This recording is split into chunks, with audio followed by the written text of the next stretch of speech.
İslam öyle bir büyüyecek ki Osmanlı saltanatı yanında gölge kalacaktır diyor. Bak bu büyümeyi lütfen sadece şekilcilik cihetiyle düşünmeyin.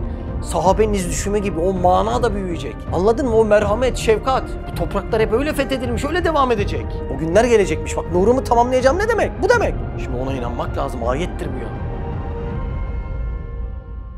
İmtihana taalluk eden meseleler açık seçik olmaz, olamaz da.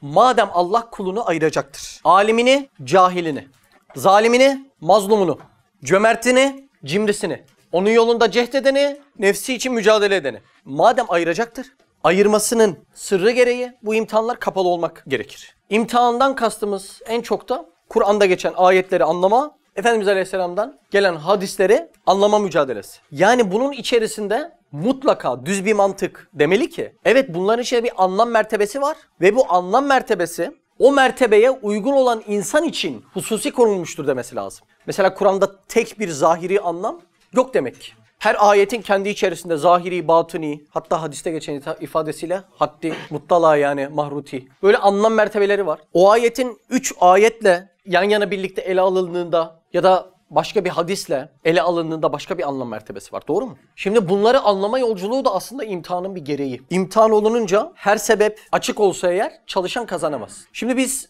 bu imtihan noktalarında özellikle hadislerde çok yoğun taşhidat yapılan Hazreti Mesih, Mehdi, Deccal, Süfyan, kıyamet değil mi? Bu ve bunun gibi hadiseler nedir, ne değildir? Hadisler ışığında, ayetler ışığında bir bunları tanımlamaya çalışalım. Tabii bu tanımlama esnasında mesela birkaç bilgiyi önden vereyim. Kıyamete bakan hadislerde sadece kıyamet zamanı güneşin batıdan doğma hadisi tam beyan edildiği gibi vuku bulacaktır.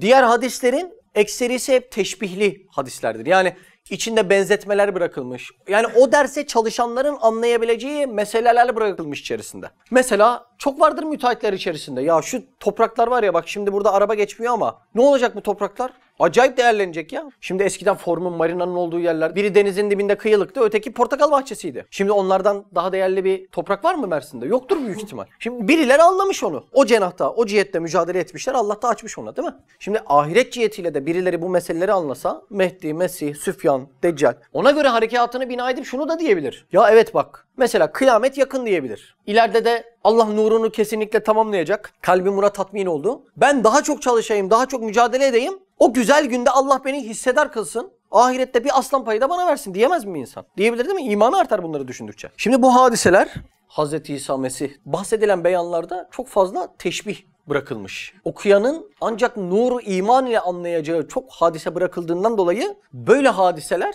suistimale de çok müsait hadiseler aslında. Hazreti Mehdi her şey zıttıyla bilinir değil mi? Bir zatın kameti kıymeti karşısındaki düşmanla bilinir. Hazreti Mehdi'nin karşısındaki düşman Süfyan'dır. İslam Deccalidir. Hazreti Mesih, İsa'nın karşısındaki düşman da Deccal'dir. Bütün dünyayı ifsat edendir. Vazifeleri budur. Hazreti İsa kendi döneminde geldiğinde yine kimin kıskançlığına uğruyor? Yahudiler. Yahudiler orada da bozgunculuğuna devam ediyor. Hazreti İsa'nın değil mi yanında yakınında bir tane adamı sana şöyle yaparız, böyle yaparız, şunu veririz, bunu veririz diye o adamı tablamaya çalışıyorlar. O adam kim? Yahuda denen, diğer tabirle Judas denen, bir ismi de Tatyanut. Biz Yahuda diyelim. Yahuda denen bir adamı. Etrafında 12 tane havari cihetinde insan var. Onlardan bir tanesini şey yapıyorlar. Yerini söyle Hazreti İsa'yı öldürelim diye. O da diyor ki yeri şurada, şurada, şuradadır. Sonra o adama diyorlar ki tamam önden sen git diyorlar. Yahuda'ya. Yahuda önden gidiyor. Bir bakıyor odada Hazreti İsa yok. Burada dediği yerde. Sonra Allah Azze ve Celle Yahuda'nın simasını Hazreti İsa'nın simasına çeviriyor orada. Onunla birlikte gelen Yahudiler de nerede kaldı bu adam diye içeri bir giriyorlar. Bakıyorlar o adam orada. Simasını Hazreti İsa'nın simasına dönüştürmüş Allah Azze ve Celle. Adam diyor ben hiç Hazreti İsa değilim. Şöyleyim ikna edebilir mi? Edemiyor. Alıyorlar.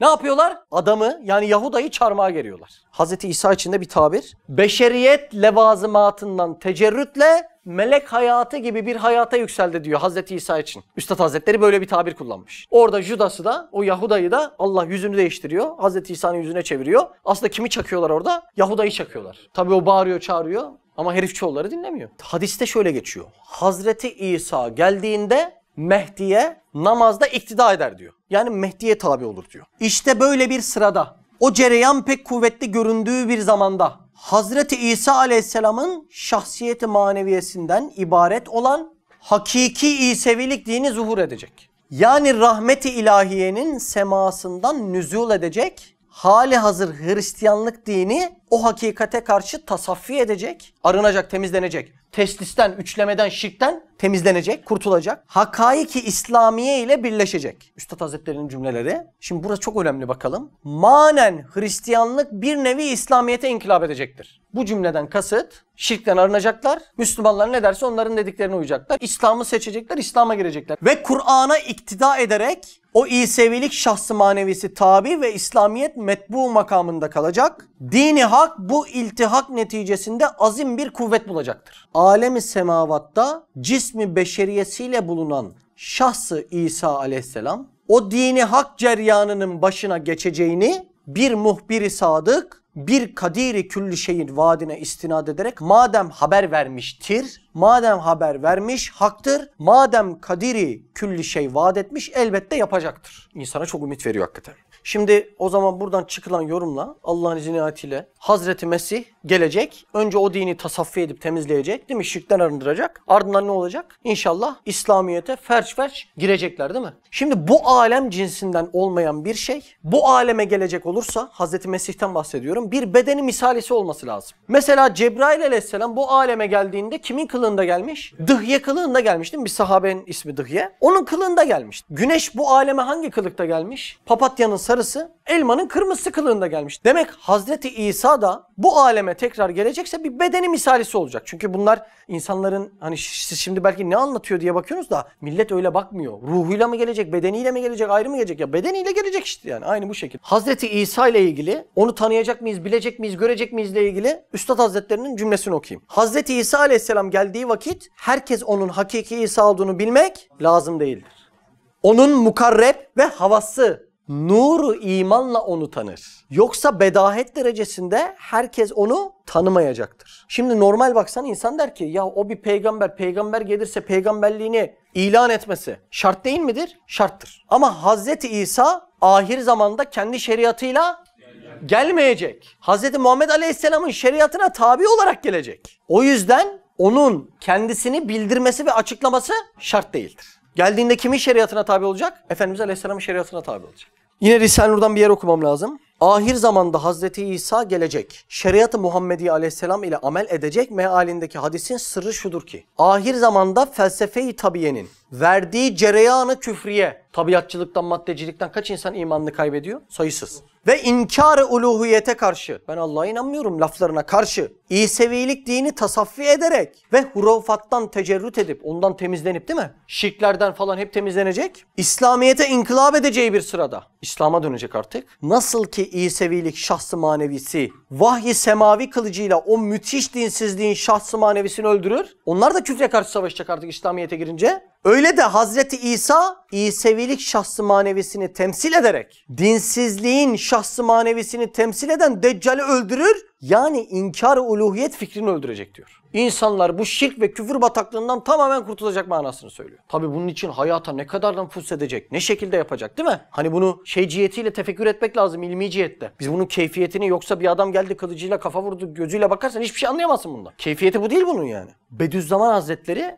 dinsizliği temsil eden az önceki cümlelerinde Deccal'in ciddi manada kuvvetli olduğunu aşikar etmektedir. Zaten her şey zıttıyla bilinir. Deccal'in o kadar ciddi bir düşman olması nihayetinde Hazreti İsa'nın kim olduğunu belki anlayabilirsin. Öyle değil mi? Çünkü her şey zıttıyla bilinir. Kötülük ne kadar kuvvetliyse iyilik de o kadar kuvvetlidir. Bu manadan baktığımızda aslında şu an bence hani bu alemin içerisinde evet bu doğrudur deyip belki ilan etme vaktini bekleyen çok insanlar var yani. Dedim ya İslam o günleri görecek diye. Şimdi bana zahirde desen ki İslam neye dayanarak bu günleri görecek? Benim zahirde tutunabileceğim bir tane delil yok. İslam alemi kana alıyor. Dünyadaki güçler kimlerin elinde? Etrafımızdaki İslam dairesindeki insanlar ihtilafa düşmüş. Şekilcilik zirvede. Öyle değil mi şekilcilik? Adam haç kaçırmaz, işçisinin hakkını yer. Adam oruç kaçırmaz, dilinde oruç nerede? Her gün gıybet, her gün iftiradadır. Yani baktığında şekilcilik had safhada mana ve öz bitmiş. Hani desen ki o güzel günler nasıl gelecek? Benim bir tane ümidim var. Hani Efendimiz Aleyhisselam Ashab Savaşı'nda hendek kazıyorlar ya Selman-ı Farisi'nin fikriyle. Orada bir kayaya vurunca kıvılcım çıkıyor. Diyor ki Kisra'nın sarayı bizimdir diyor. Hatta orada münafıkane ahlaklar ne diyor? Ya bizi birazdan öldürecekler sizin Muhammed Aleyhisselatü Vesselam. Diyor ki yok ileride Kisra'nın sarayı bizimmiş diyor. Ana bakmak başkasının ahlakı. Bizim ahlakımız Efendimizin ve Kur'an'ın vaadine güvenmek. İşte benim ümitlerimi arttıran hadise Kur'an'ın bir ayetinde geçen beyandır. Bak ayette nasıl geçiyor bak. Onlar ağızlarıyla Allah'ın nurunu söndürmek istiyorlar. Bu ne demek biliyor musun? Güneşi üfleyerek söndürmek demek. Deneyelim mi birlikte? Ancak kendini dışarıdakilere güldürürsün. Onlar ağızlarıyla Allah'ın nurunu söndürmek istiyorlar. Halbuki kafirler istemeseler de Allah nurunu tamamlayacaktır. O nur tamamlanacak mı?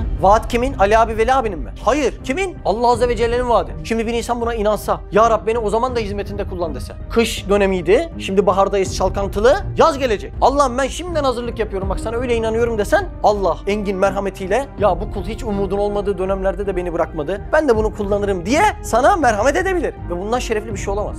Bu ayeti tefsir eden merhum Elmalı'nın yorumunu okuyorum size. Ayetten murat odur ki, İslam öyle bir büyüyecek ki Osmanlı saltanatı yanında gölge kalacaktır diyor. Bak bu büyümeyi lütfen sadece şekilcilik cihetiyle düşünmeyin. Sahabenin iz düşümü gibi o mana da büyüyecek. Anladın mı? O merhamet, şefkat. Bu topraklar hep öyle fethedilmiş, öyle devam edecek. O günler gelecekmiş. Bak nurumu tamamlayacağım ne demek? Bu demek. Şimdi ona inanmak lazım. Ayettir bu ya. Bu dönem gelecek. Sonra kıyametin dehşeti görünmesin diye ehli iman ruhları kabz edilecek. Yani son 20-30 yıl o dönemin öyle bahsediliyor. O dönem ne olacak? Son 20-30 yıl Müslüman kalmayacak yeryüzünde. Hakiki Müslüman kalmayacak. Evet. Abiler ben bu dersleri hazırlanırken ümit cihetiyle bana çok verimli geçti. İnşallah aynı verim siz de almışsınızdır diye düşünüyorum. Olayın özünü anlamak, isimlere küfür edip hakaret edip kendimizi tatmin etmekten daha evla, daha önemli değil mi? Ulular, büyükler hep böyle yapmışlar. Allah bize bir nur-u iman denen gözlükten bu hadiselere bakmayı nasip etsin.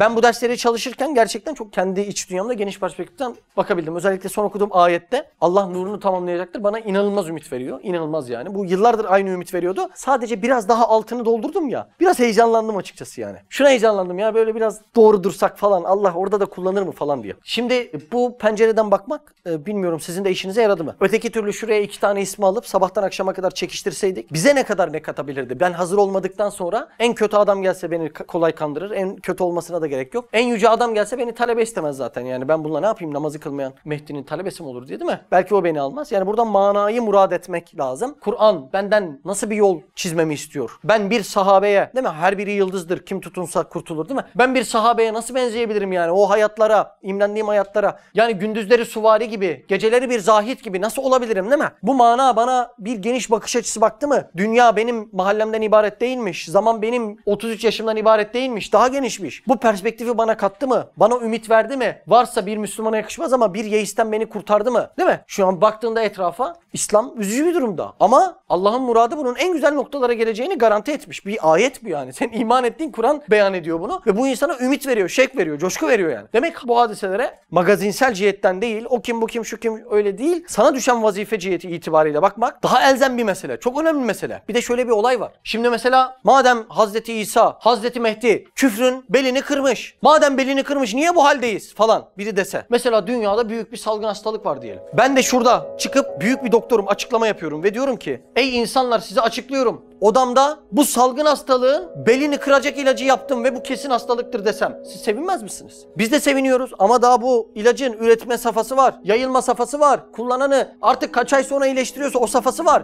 İyi de ben bu ilacın belini kırdım diye sevinemez miyim? Sevinirim. Demek bu hadiselerin beli kırılmış. Ama vuku bulma süresi için ilaç biraz üretilecek, etrafa yayılacak, damarlara zerk edilecek. Ondan sonra onun iyileşme süreçleri var yani. Bir anda olabilir mi? Bedenin tahribi için aylarca bekliyorsun, ruhun tahribi için ne yapacaksın? Belki yıllarca beklemen icap edecek. Evet ilaç bulunmuş. Ne diyor? Küfrü mutlakın beli kırılmış diyor. Bunlar müjdeler yani. Ama ilacın kullanım safhaları var. Onlar da bizim sabrımıza. Ama boş sabır değil. Tavuk gibi, kuluçkada sabır. Altından civciv çıkacak şekilde sabır, değil mi? Öyle köşede oturdum, yan geldim yattım sabrı değil. Kuluçka sabrı, değil mi? Öyle bir sabredeceksin ki oturduğun yerden altından yumurta çıkacak yani. Allah'ın izni ayetiyle. Subhaneke la ilme lena illa ma allamtena inneke entel aliyyumul hakim. El Fatiha mesela.